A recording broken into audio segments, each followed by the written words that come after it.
De vocês aqui, ou até no estacionamento, nos carros, ou em casa, está com saudade de participar de uma festa?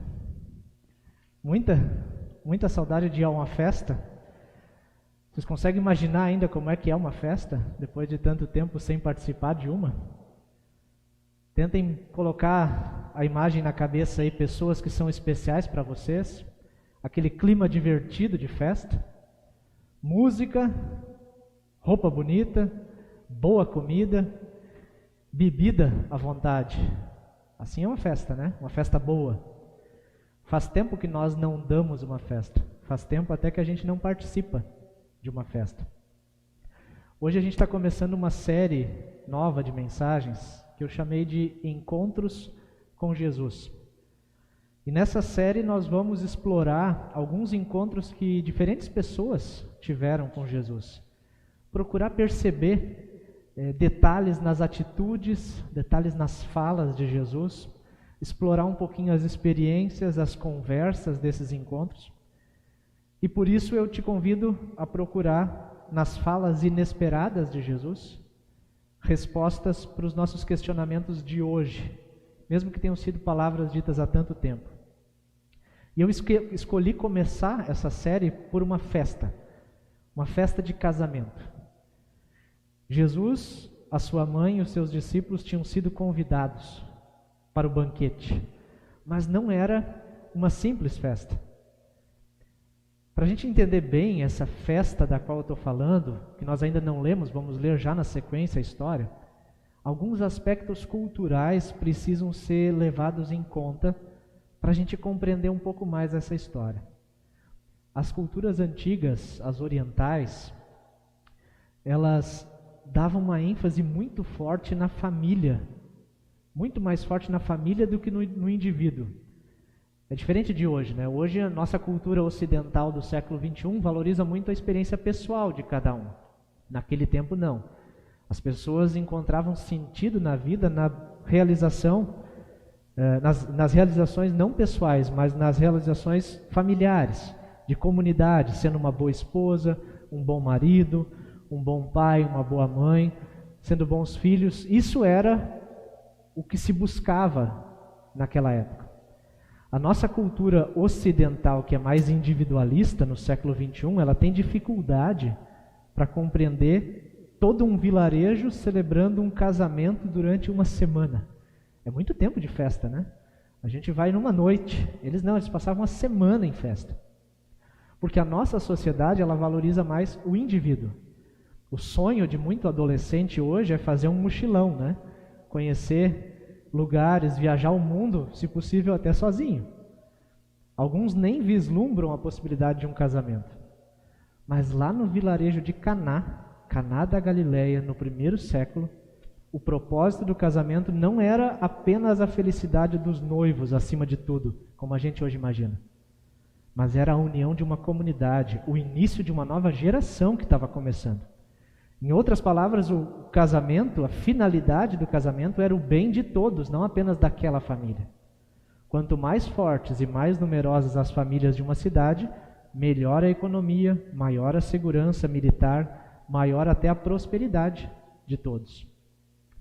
Isso nos ajuda a perceber que um casamento naquele contexto não era simplesmente um casamento como a gente vê hoje. Era uma festividade de toda a comunidade, de toda a cidade. Ao mesmo tempo, era também o maior acontecimento na vida pessoal, tanto da noiva como do noivo. Era o dia em que eles alcançavam a maioridade, se tornavam membros adultos da sociedade.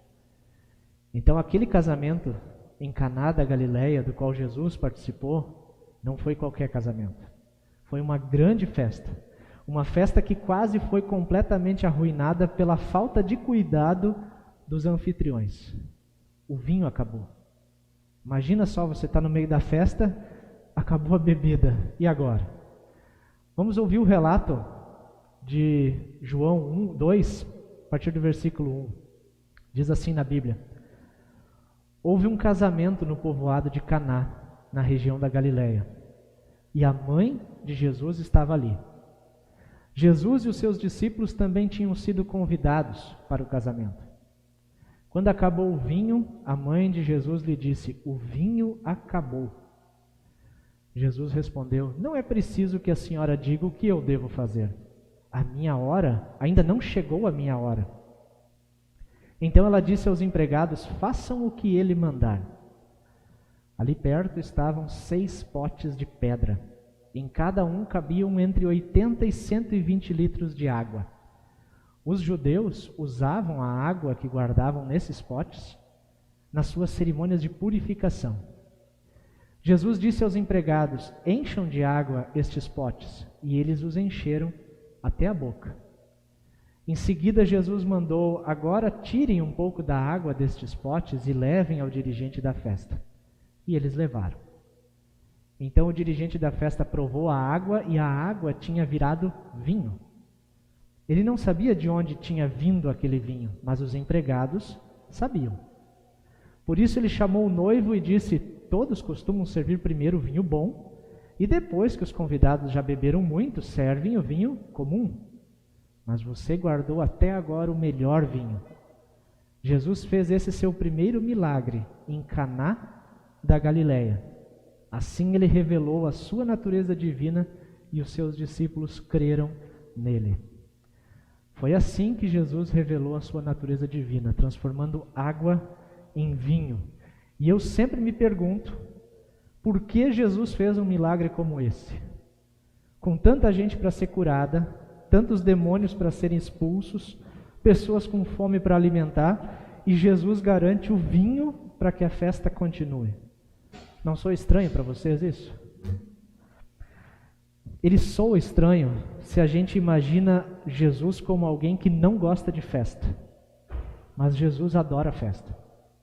Acabar o vinho significava não só acabar com a festa, mas uma grande vergonha para os noivos, para as famílias que bancavam a festa e para o próprio dirigente da festa. Nossa sociedade também tem dificuldade de entender essa questão de honra e vergonha. Nós somos mais pautados por culpado e inocente. Mas no Oriente a honra e a vergonha é algo muito mais sensível. Seria uma vergonha para os noivos, para as famílias e para o dirigente. Esse dirigente, ele era como um coordenador.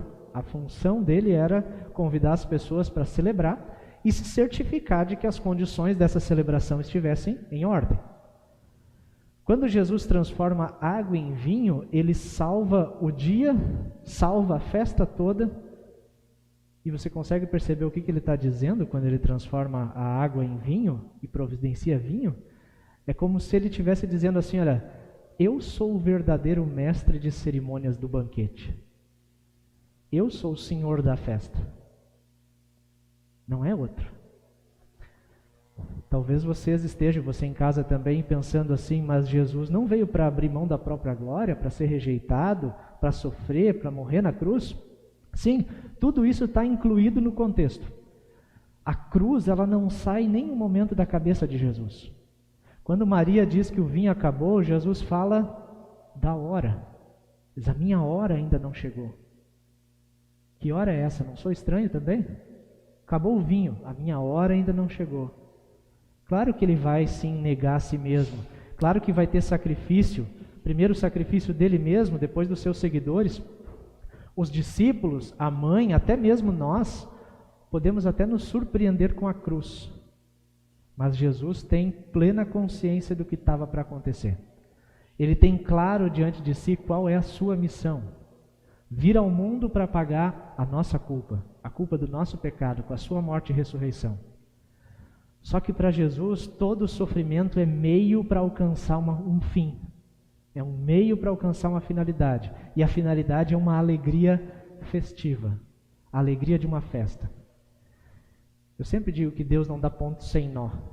Jesus está naquela festa para salvar a festa. Jesus escolhe uma festa para manifestar a sua natureza divina, mostrando que Ele é o Senhor de uma festa muito maior. Uma festa que não acaba, que não dura apenas uma semana, mas uma festa plena, eterna, que no final da Bíblia vai aparecer como as bodas do Cordeiro. Você sabe o que a Bíblia fala sobre o último dia, no fim dos tempos? Talvez Jesus estivesse pensando nisso. E eu não estou falando de Apocalipse, mas do Antigo Testamento. Trecho de Isaías. Em Isaías 25, versículos 6 a 8, está escrito assim: no Monte Sião, o Senhor Todo-Poderoso vai dar um banquete para todos os povos do mundo. E nele haverá as melhores comidas. E olha só o que está escrito lá: e os vinhos mais finos. Nesse banquete.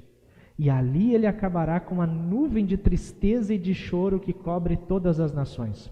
O Senhor Deus acabará para sempre com a morte. Com certeza é do último dia que ele está falando. Ele enxugará as lágrimas dos olhos de todos e fará desaparecer do mundo inteiro a vergonha que o seu povo está passando. O Senhor falou, diz Isaías. Agora a questão do vinho fica um pouco mais fácil de compreender, né? A ceia que nós hoje vamos celebrar é uma festa também. É uma alegria festiva poder participar da ceia. É uma festa assim singela aos olhos humanos, eu sei, mas é uma grande festa quando a gente olha pelas lentes da fé. A ceia é uma antecipação do banquete pleno e eterno do céu. Jesus é o verdadeiro Senhor da festa. Mesmo que haja sofrimento, mesmo que haja angústia, morte, no fim, Jesus veio para trazer alegria. Por isso o primeiro momento, o primeiro milagre, o primeiro sinal de Jesus foi feito para fazer todo mundo rir. Vinho para todos. E vamos nos alegrar. Por causa de Jesus, hoje nós podemos lidar com o nosso presente olhando para frente, para o que nos aguarda.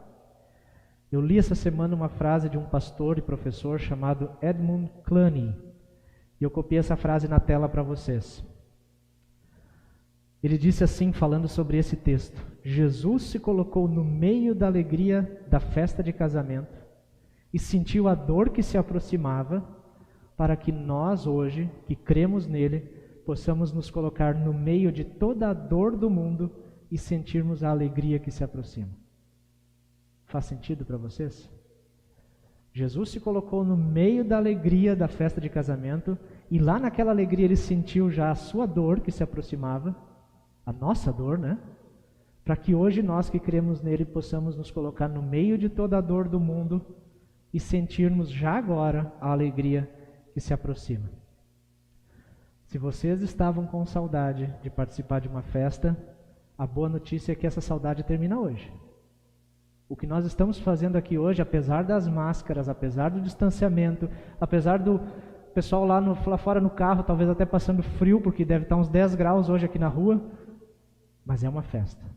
Nós estamos aqui para celebrar a festa da Santa Ceia de Jesus. Ele mesmo vem a nós, com o seu corpo, com o seu sangue, no pão e no vinho, para nos alimentar, para nos fortalecer e para nos fazer rir. Rir no meio das dores que o mundo traz. Amém.